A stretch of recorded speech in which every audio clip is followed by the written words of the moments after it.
اعوذ باللہ من الشیطان الرجیم بسم اللہ الرحمن الرحیم نحمدہ ونصلی علی رسولہ الکریم اما بعد ربی اشرح لی صدری ویسر لی امری واحلل عقدۃ من لسانی یفقہوا قولی ربی زدنا علما ربی زدنا علما ربی زدنا علما۔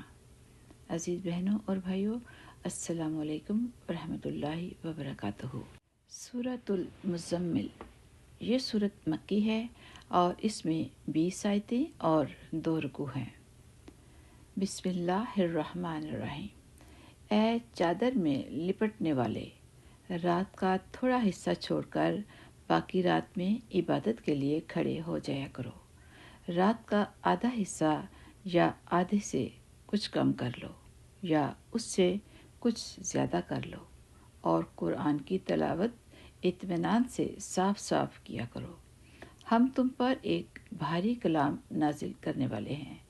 بے شک رات کے وقت اٹھنا ہی ایسا عمل ہے جس سے نفس اچھی طرح کچلا جاتا ہے اور بات بھی بہتر طریقے پر کہی جاتی ہے۔ دن میں تو تم لمبی مصروفیت میں رواں دواں رہتے ہو اور اپنے پروردگار کے نام کا ذکر کرو، اور سب سے الگ ہو کر پورے کے پورے اسی کے ہو رہو۔ وہ مشرق و مغرب کا مالک ہے، اس کے سوا کوئی معبود نہیں، اس لیے اسی کو کارساز بنا لو، اور جو باتیں یہ کافر لوگ کہتے ہیں ان پر صبر سے کام لو اور خوبصورتی کے ساتھ ان سے کنارہ کر لو۔ اور تمہیں جھٹلانے والے جو عیش و عشرت کے مالک بنے ہوئے ہیں ان کا معاملہ مجھ پر چھوڑ دو اور انہیں تھوڑے دن اور مہلت دو۔ یقین جانو ہمارے پاس بہت بڑی سخت بیڑیاں ہیں اور دہکتی ہوئی آگ ہے، اور گلے میں پھنس جانے والا کھانا ہے اور دکھ دینے والا عذاب ہے۔ اس دن جب زمین اور پہاڑ لرز اٹھیں گے اور سارے پہاڑ ریت کے بکھرے ہوئے تودے بن کر رہ جائیں گے۔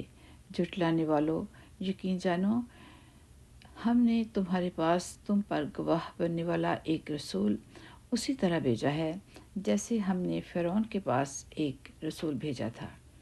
پھر فرعون نے رسول کا کہنا نہیں مانا تو ہم نے اسے ایسی پکڑ میں لے لیا جو اس کے لیے زبردست وبال تھی۔ اگر تم بھی نہ مانے تو پھر اس دن سے کیسے بچو گے جو بچوں کو بوڑھا کر دے گا اور جس سے آسمان پھٹ پڑے گا۔ اللہ کے وعدے کو تو پورا ہو کر رہنا ہی ہے۔ یہ ایک نصیحت کی بات ہے، اب جو چاہے اپنے پروردگار کی طرف جانے کا راستہ اختیار کر لے۔ اے پیغمبر، تمہارا پروردگار جانتا ہے کہ تم 2/3 رات کے قریب اور کبھی آدھی رات اور کبھی 1/3 رات تہجد کی نماز کے لیے کھڑے ہوتے ہو، اور تمہارے ساتھیوں میں سے بھی ایک جماعت ایسا ہی کرتی ہے، اور رات اور دن کی ٹھیک ٹھیک مقدار اللہ ہی مقرر فرماتا ہے۔ اسے معلوم ہے کہ تم اس کا ٹھیک حساب نہیں رکھ سکو گے، اس لیے اس نے تم پر عنایت فرما دی ہے۔ اب تم اتنا قرآن پڑھ لیا کرو جتنا آسان ہو۔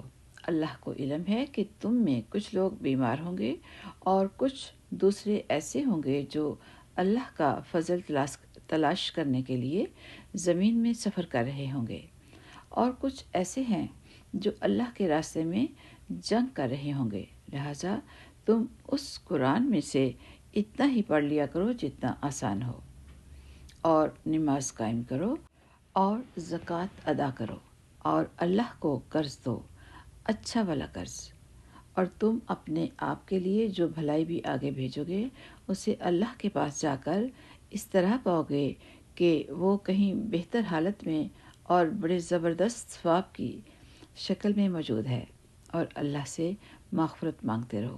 یقین رکھو کہ اللہ بہت بخشنے والا، بہت مہربان ہے۔ سبحان ربک رب العزت عما یصفون وسلام علی المرسلین والحمد للہ رب العالمین۔ السلام علیکم ورحمۃ اللہ وبرکاتہ۔